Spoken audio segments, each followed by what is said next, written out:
Hello guys, কেমন আছো সবাই? আশা করি ভালো আছো। আমিও খুব ভালো আছি। তো দেখো, ফাইনালি আমার হাতে চলে এসেছে গুগল অ্যাসিস্ট্যান্ট। তো দেখো, আমি সেই লেভেলের খুশি। তো এটাকে এখন ওপেন করব। দেখো, তোমাদেরকে ভালো করে দেখিয়ে দিচ্ছি। এখানে লেখা আছে আমার হাজব্যান্ডের নাম, রাজকুমার নস্কর। আর দেখো, আমি এখন ওপেন করে নিচ্ছি এটা। তো অনেক কষ্টের পর এটা হাতে এসেছে সত্যিকারের, ওই জন্য এতটা খুশি লাগছে। আর এটা ধরতে গেলে যারা তোমরা ইউটিউব করছো তাদের সবারই স্বপ্ন।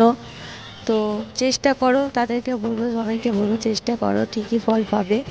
দেখো, আমরা ফাইনালি পেয়ে গেছি। এই যে এখানে কোড আছে, ওই কোডটা ও আমার বর ঠিক করবে। আমার বর এখনও জানেই না যে আমি নিয়ে এসেছি বলে এটা। তো দেখো, আমার সেই লেভেলে আনন্দ হচ্ছে সত্যিকারে বলছি। এটা অনেক দিন ধরে স্বপ্ন ছিল যে কবে আসবে কবে আসবে, ফাইনালি হাতে পেয়ে গেছি আমরা। উফ, আমার যা আনন্দ হচ্ছে সে কি বলবো। আর তোমাদের ভিডিওটা কেমন লাগলো অবশ্যই কমেন্ট করে জানিও। তো চলো, টাটা।